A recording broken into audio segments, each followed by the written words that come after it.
पर्यंत कधी पोहोचणार. आणि म्हणूनच आजचा कार्यक्रम हा मातीचं म्हणणं ऐकणाऱ्यांचा कार्यक्रम आहे, मातीचं म्हणणं शब्दांकित करणाऱ्यांचा आजचा कार्यक्रम आहे. आणि त्याच्यासाठी ही सगळी मंडळी आज व्यासपीठावरती आहेत. आपल्या पंचक्रोशीमध्ये या मातीचं गायन, या मातीच्या शब्दांचा अनुवाद नेचर केअर फर्टिलायझर्सच्या माध्यमातून बर्वे कुटुंबियांनी आणि एकूणच नेचर केअरच्या सगळ्या टीमनी हे गेली 25 वर्ष अव्याहतपणे सुरू ठेवलेलं आहे. ही मंडळी काम करतात, याचा अर्थ ही मातीची अधिक सकस व्हावी, अधिक निकोप व्हावी, अधिक चांगल्या पद्धतीने तिच्यामध्ये काही पेरलं जावं आणि तितक्याच उत्तम पद्धतीने ते उगवलं जावं, यासाठी काम करणारी ही मंडळी. आणि हे सगळं कोणासाठी? तर भारत मातेच्या, तुमच्या माझ्यासारख्या सामान्य माणसांसाठी. त्यामुळे आजच्या कार्यक्रमात भारत मातेच्या प्रतिमेचं पूजन, त्यांच्या कार्याचा हा सन्मान आणि अर्थात त्यांच्या पुढच्या वाटचालीसाठी त्यांना नेचर केअर फर्टिलायझर्सच्या वतीने आणि उपस्थित सगळ्यांच्या वतीने हार्दिक शुभेच्छा.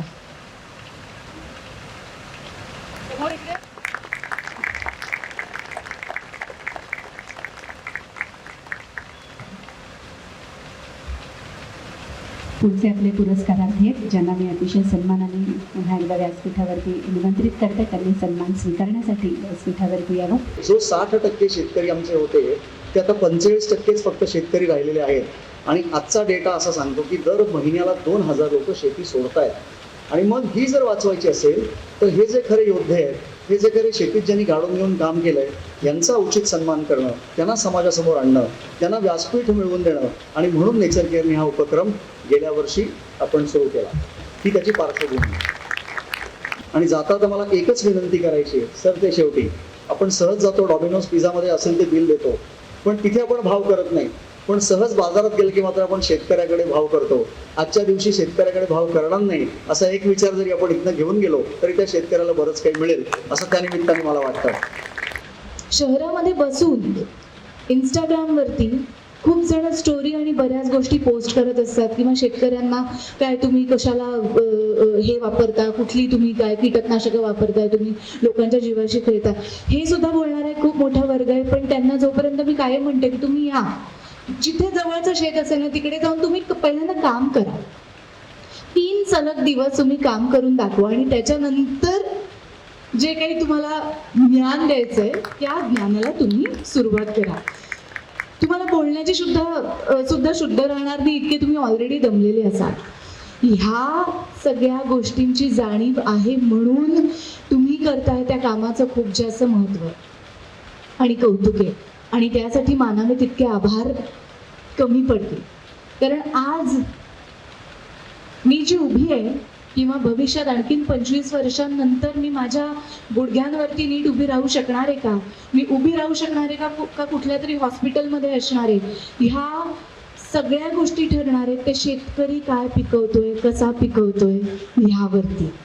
आणि म्हणून ह्या गोष्टींच्या पाठीमागे उभं राहणं म्हणजे स्वार्थ आणि परमार्थ जिथे एकत्र साधला जातो, मला वाटतं ती गोष्ट शेती असते आणि ती कुठल्या पद्धतीने केली जाते. आणि म्हणून नेचर केअर बरोबर आमचं जिव्हाळ्याचं नातं तयार झालं. कारण अत्यंत उत्तम काम फक्त पुरस्काराच्या रूपात नाही तर गेली अनेक वर्ष हे सगळेजण करतायत. आणि अशा चांगल्या कामामध्ये आपण भागीदार होणं किंवा अशा चांगल्या कामाबरोबर आपलं नाव जोडलं जाणं हे आम्ही आमचं कर्तव्य समजतो.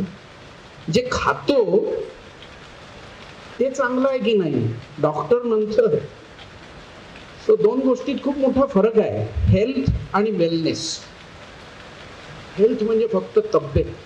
वेलनेसचा जो कॉन्सेप्ट आहे, जो आता वर्ल्ड हेल्थ ऑर्गनायझेशननी पण मान्य केलेला आहे, WHO ने, त्या वेलनेसचा जो कॉन्सेप्ट आहे ना, तो औषधाशी निर्मित नाही आहे, तो मातीशी निगडित आहे.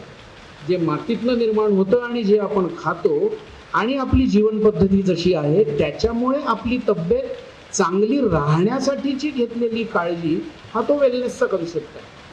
आणि म्हणून श्रीमंती आणि संपन्नता यातला जो फरक आहे, श्रीमंती पैशानी असू शकते, संपन्नता विचाराच्या जगण्यातनं येते.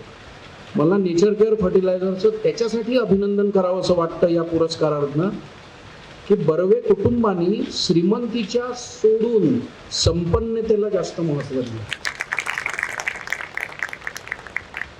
परसिस्ट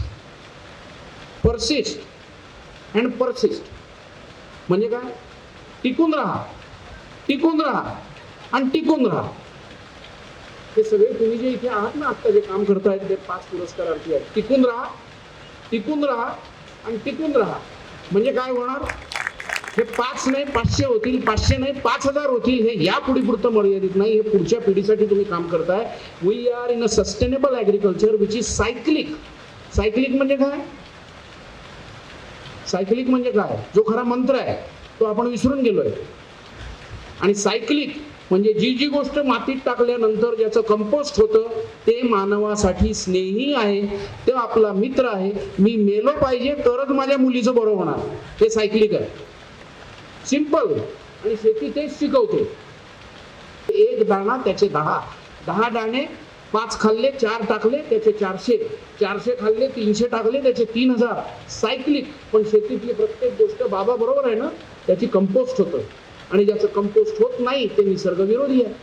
मग आता हे जे मिलेट आहे आणि तुम्ही सगळे जे निसर्ग स्नेही काम करताय त्या लोकांसाठी एक गोष्ट अत्यंत महत्वाची लक्षात ठेवली पाहिजे, आणि ती अशी की इथे उपस्थित असलेले नसलेले मित्र, सहकारी, कौटुंब, कितीतरी शेतकरी सध्या असे आहेत की घरचं उगवलेलं आपल्या घरी खातात, जे बाहेर विकायला जातं त्याच्यात केमिकल, पेस्टिसाइड्स आणि फर्टिलायझर मारतात. थोड्या दिवसांनी ते पण बंद करा. बाहेरच्या लोकांनाही ऑर्गॅनिक खाण्याची सवय लावणं हीही आपली जबाबदारी आहे. आणि नेचर केअर त्याच्यातला मोठा भाग सांभाळते आहे, याचा मला आनंद आणि सार्थ अभिमान आहे. कारण नेचर केअर काही कुठली केमिकल विकत नाही, ऑर्गॅनिक विकते. म्हणजे काय, सायक्लिक विकते. ज्याची माती होणार आहे ते देणं हे निसर्ग स्नेही आहे. एबीपी माझा, उघडा डोळे बघा नीट.